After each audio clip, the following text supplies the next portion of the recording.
Bonsoir, bienvenue à cette nouvelle édition du journal. Voici les titres. Le Cameroun a mal à ses routes. L'une des raisons, le non-respect des clauses de contrat par les petites et moyennes entreprises. Le gouvernement veut les écarter. Procès de Laurent Gbagbo, ex-président de Côte d'Ivoire à La Haye. L'accusé et son bras droit nient toutes les charges portées contre eux. Et puis en santé, urgence de santé publique de portée mondiale. C'est ainsi que l'OMS qualifie désormais le virus Zika qui continue de se propager sur le continent américain.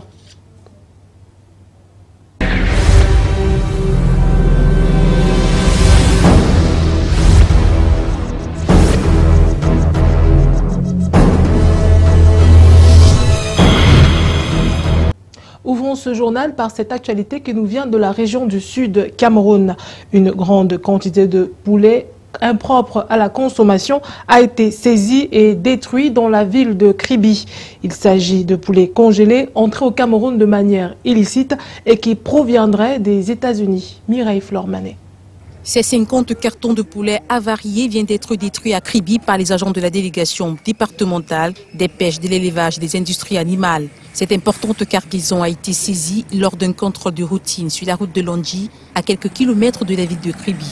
Un poulet impropre à la consommation en provenance de la Guinée équatoriale. Parti des États-Unis, si on s'en tient aux étiquettes inscrites sur ces cartons et allait être commercialisé sur le marché local sans toutefois avoir fait l'objet d'un contrôle sanitaire. Heureusement que les équipes de la délégation départementale du Ménépia pour l'océan sont arrivées juste à temps. On saisit ces produits parce que ces produits sont impropres à la consommation, puisque ces produits sont entrés dans notre pays de façon illicite, non contrôlée. Et depuis la décision numéro 0028, c'est ici, à la décharge Isakam de Kribi, que ces poulets ont été détruits. Tous les cartons ont été brûlés sous le regard impuissant de l'importateur et des populations. Juste à côté se trouvaient les autorités locales. On participe fortement de l'action de protection de la population. Bon, les découpes de poulets particulièrement ont été interdites, ont été suspendues. Mais nous constatons que les populations continuent quand même à importer cette denrée très dangereuse pour la santé des humains. Le propriétaire de cette cargaison, Mba Monti Michel, a été interpellé et mis à la disposition des autorités judiciaires pour besoin d'enquête. Travaux publics au Cameroun, le gouvernement écarte les PME défaillantes. Ceci en raison du non-respect des clauses des contrats et surtout des délais par ces dernières. Des problèmes qui freinent considérablement le développement du pays. Louis-Roger Noadieu. Il faut dire que les petites et moyennes entreprises du Cameroun manquent de capacités techniques, humaines, financières et managériales pour livrer dans les délais les travaux publics. Emmanuel Nganou-Djoumessi, le ministre des Travaux publics, l'a relevé pour le déplorer en regroupant il y a quelques jours à Yaoundé 30 entreprises adjudicataires des contrats d'entretien routier à problème. La rencontre avait pour but de clôturer certains contrats et permettre au ministère de lancer des appels d'offres en vue de donner l'opportunité aux PME capables d'effectuer les travaux. Il ressort donc du constat effectué sur le terrain que 5800 km de route, soit la moitié du réseau national destiné à l'entretien, est actuellement abandonné, en arrêt par les PME camerounaises qui disposent des contrats d'entretien dont l'exécution a largement dépassé les délais contractuels initiaux. Avant la sortie du ministre des Travaux publics, c'est celui des marchés publics qui a menacé de suspendre 146 entreprises pour retard, arrêt et abandon de chantier passés entre 2013 et 2014 pour l'aménagement ou la réhabilitation des routes rurales. Pour mieux gérer ces marchés publics, le gouvernement travaille en ce moment sur la catégorisation des prestataires des BTP et activités connexes. Ce texte en appréciation au Premier ministère classe désormais les entreprises du bâtiment et des travaux publics en 5 catégories A, B, C, D et E. Une catégorisation qui permettra à chaque PME de soumissionner dans le lot où elle sera classée. Une avancée à mettre à l'actif du Conseil national de la route, Conaroute, dont la 19e session a eu lieu il y a quelques semaines à Yaoundé. Ces problèmes de travaux publics handicapent véritablement les populations. C'est le cas par exemple de ceux du quartier Lokpom à Douala qui ont une route en très mauvais état et qui aimeraient que le gouvernement réagisse. Robert Charlitoc. Voyage vers un enfer poussiéreux, ainsi pourrait s'intituler la traversée de ce tronçon. Difficile de circuler, la route est lézardée d'un bout à l'autre par des creux. La dégradation de cette voie est tellement avancée que seul un type de voiture de transport en commun s'y aventure.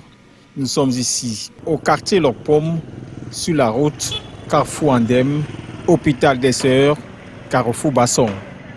La route est vraiment dégradée. C'est une route vraiment, il faut vraiment l'aménager parce que ça cause trop de problèmes, que ce soit en saison pluvieuse, que ce soit en saison sèche. On a de la peine à pratiquer cette route. Il y a trop de difficultés parce que quand nous partons au marché, pour rentrer, c'est de la peine. Les taxis nous disent que la route est gâtée de tous les côtés. On ne parvient pas à rentrer facilement du marché. Ici, les chaises des bars attendent de clients. Difficile de se faire le plein d'énergie dans un restaurant plein air. Les herbes ont perdu de leur couleur parce que jaunies par la poussière. Les riverains se sentent à l'oubli et même abandonnés. Regardez l'état de la route, on n'en peut plus. Nous sommes arrivés au bout du rouleau. Regardez, je vais au marché, j'ai déjà fait 30 minutes sur place. Aucun taxi n'accepte de vous prendre. Déjà pour trouver un taxi, c'est tout un problème. On vit le martyre ici. En saison pluvieuse, tel que vous voyez l'état de cette route, les gens se cassent les jambes ici. Si cette voie se dresse majestueusement un hôpital de référence, une référence atténuée par l'état désastreux de la route. Cité jadis, comme exemple, Lokpom aujourd'hui affiche triste allure comme Lokbessou et bien d'autres périphéries de la ville de Douala. Avec le sport, la saison sportive 2016 de Nanbudo a été lancée à Douala par le président de cette fédération camerounaise. Un lancement qui a connu une mobilisation particulière, c'est ce que nous dit Alex Lembe. C'est parti pour l'année 2016 à la Fédération camerounaise de Nanbudo et de Sambo. La saison s'est ouverte le week-end dernier à Douala sous forte connotation de travail avec au menu plusieurs articulations, notamment une assemblée générale posant les bases ainsi que les perspectives de l'année 2016. Les maîtres mots, responsabilité pour le développement du Nanbudo et du Sambo au Cameroun, en Afrique et dans le monde. Des démonstrations de Nanbudo, notamment randori, Djurandori, kata par équipe et individuelle, étaient au menu. Il y aura également du Sambo sous la coordination des maîtres Alok Belmont et François Nama, sans toutefois oublier Ariel Onono. Nous avons beaucoup de perspectives, en l'occurrence les championnats d'Afrique, championnats du monde, et nous pensons que nous sommes fin prêts pour aborder toutes ces échéances-là. Nous sommes entrés en plein dans le travail. Après notre prestation du championnat du monde, on a vu des imperfections et autres et on s'est rendu compte que véritablement, il faut corriger, n'est-ce pas, le niveau technique des athlètes. Des animations étaient aussi au rendez-vous. Ambasibé et Makouné, tout y était. Il faut noter que les grands chantiers et grands défis attendent de Nanbudoka et sambistes camerounais en cette année 2016. Véritablement du pain sur la planche. En étranger, le procès de Laurent Gbagbo et de son ex-bras droit Charles Blé Goudé se poursuit à La Haye. C'est au tour de la défense de s'exprimer. Les avocats de l'ex-président ont nié toutes les charges retenues contre le récit de Monique Naossi. Au procès de Gbagbo à La Haye, la défense accuse Alassane Ouattara d'avoir pris le pouvoir par la force avec l'appui de la France. Une version de la crise post-électorale aux antipodes de celle développée jeudi et vendredi dernier par l'accusation. La semaine dernière encore, Fatou Bensouda avait prévenu. Le procès ne doit pas servir à ouvrir le débat sur le véritable vainqueur de l'élection 2010. Peine perdue. Pour cause, lors de ce procès historique devant la Cour pénale internationale, deux versions radicalement opposées de la crise s'affrontent. D'un côté, la procureure accuse l'ex-président d'avoir plongé la Côte d'Ivoire dans le chaos en refusant de reconnaître sa défaite. De l'autre, les avocats de Laurent Gbagbo continuent de clamer sa victoire et accusent Alassane Dramane Ouattara d'avoir pris le pouvoir par la force. L'un des avocats de la défense, Emmanuel Altit, a ainsi déclaré: Il est donné à des juges internationaux et indépendants le pouvoir de dire non, le pouvoir de condamner les manœuvres d'intérêts économiques et politiques puissants. En proclamant la vérité, vous rendrez son histoire à la Côte d'Ivoire, vous rendrez leur dignité aux Ivoiriens et vous poserez enfin les fondements d'une vraie réconciliation. Les avocats de Laurent Gbagbo ont présenté leur client comme un démocrate, un homme de paix et une victime de la France-Afrique. Selon eux, les forces françaises ont cherché à punir l'ex-président pour avoir voulu s'opposer à l'ingérence de l'ancienne puissance coloniale.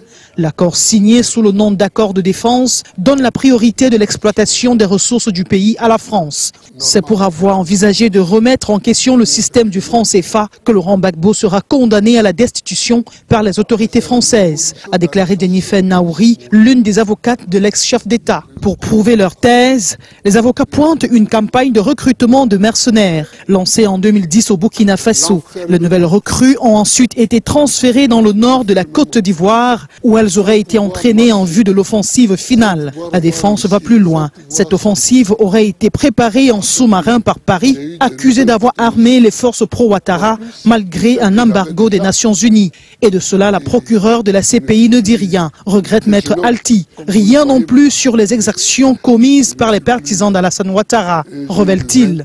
La défense de Gbagbo a débuté hier et va s'étendre sur 2 jours. Aujourd'hui, j'ai mal à l'épaule, j'ai mal à tout. En Somalie, une attaque aux obus non revendiqués a fait 1 mort et 6 blessés ce lundi. C'était aux alentours du quartier présidentiel. Certains quartiers du district de Wart Nabado ont été touchés par ces obus de mortier. Le compte rendu de Junior Noulapom. Un enfant a été tué et 6 personnes blessées lundi dans une attaque aux obus de mortier près du palais présidentiel à Mogadiscio, la capitale de la Somalie, selon des sources officielles et des témoins. 5 obus ont été tirés près de la villa Somalia. 2 obus ont atterri au nord du quartier présidentiel et 3 autres aux alentours, a indiqué un témoin, Abi Mwali Hussein, qui dit avoir vu 6 civils blessés, certains grièvement. L'attaque n'a pas été immédiatement revendiquée, mais les militants islamistes Sheba, affiliés à Al-Qaïda, ont l'habitude de mener de telles opérations à Mogadiscio.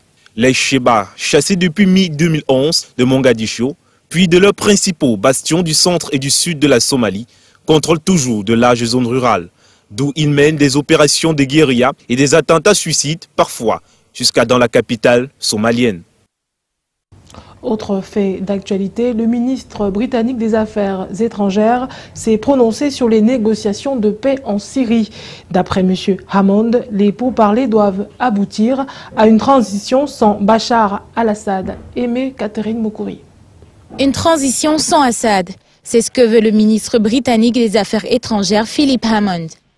Ce dernier a fait cette déclaration au cours d'une conférence de presse conjointe avec son homologue jordanien Nasser Judeh. Le ministre britannique a salué la décision difficile du Haut Comité des négociations de participer aux pourparlers de paix, malgré, selon lui, la poursuite des bombardements de la part du régime et de la Russie contre les groupes rebelles en Syrie. Des représentants du régime syrien et de l'opposition se trouvent à Genève où l'ONU tente de mettre en place un dialogue indirect entre les 2 camps pour trouver une issue négociée à une guerre dévastatrice qui a fait plus de 260 000 morts en près de 5 ans. L'opposition syrienne tente d'obtenir des gages en faveur des civils avant d'entamer les négociations. M. Judeh a estimé qu'il y avait une lueur d'espoir. Nous devons suivre et soutenir les négociations, a-t-il dit, affirmant une nouvelle fois que son pays, la Cisjordanie, était favorable à une solution politique à la crise syrienne. Nous l'annoncions en titre, l'Organisation mondiale de la santé a qualifié le virus Zika d'urgence de santé publique de portée mondiale. 3 à 4 millions de cas sont attendus cette année 2016 car le virus se propage de manière exponentielle. Aimé Catherine Mokouri, une fois de plus. Le virus Zika ou la nouvelle terreur pour l'Organisation mondiale de la santé. L'institution a décrété ce lundi que le virus est une urgence de santé publique mondiale. La directrice de l'OMS, Margaret Chan, a déclaré à Genève qu'il faut agir lors d'une conférence à l'issue de son comité d'urgence. D'après les experts, l'absence de vaccins et de tests fiables, l'étendue géographique des espèces de moustiques qui peuvent transmettre le virus constitue un risque énorme. 3 à 4 millions de malades sont attendus en 2016. Fortement critiquée pour sa lenteur au sujet d'Ebola, l'OMS prend les devants. Elle publiera le mode de combat de la maladie. Le Brésil est le pays le plus touché par le virus, avec 1,5 million de personnes atteintes. En Thaïlande, le trafic d'êtres humains dans l'industrie de la pêche inquiète l'Union européenne. Le gouvernement thaïlandais et birman doivent effectuer des arrestations non seulement pour rassurer l'Union européenne, mais aussi pour lutter contre ce trafic et les travaux forcés que l'on observe dans l'industrie de la pêche. Junior nous la paume. La Thaïlande veut rassurer l'Union européenne en menant de multiples arrestations. En effet, l'Union européenne menace de boycotter le marché de pêche de la Thaïlande qui pourra lui coûter $1 million par an. La Thaïlande est pointée du doigt par l'Union européenne au vu de multiples trafics d'êtres humains qui s'opèrent dans l'industrie de pêche. La police thaïlandaise a annoncé l'arrestation de 100 individus dans le cadre de mesures de répression contre le trafic d'êtres humains.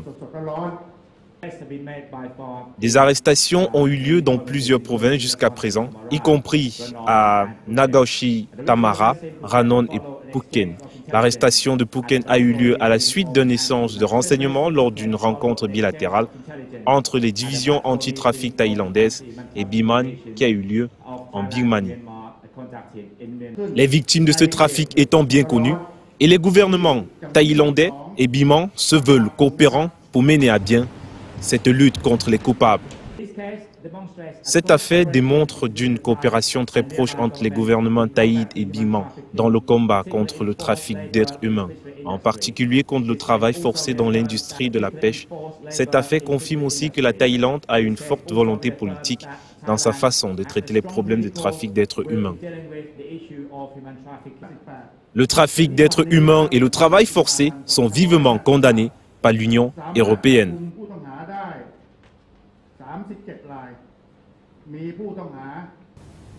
C'est tout pour cette édition. Merci de l'avoir suivi. Bonne suite des programmes sur Canal 2 Info.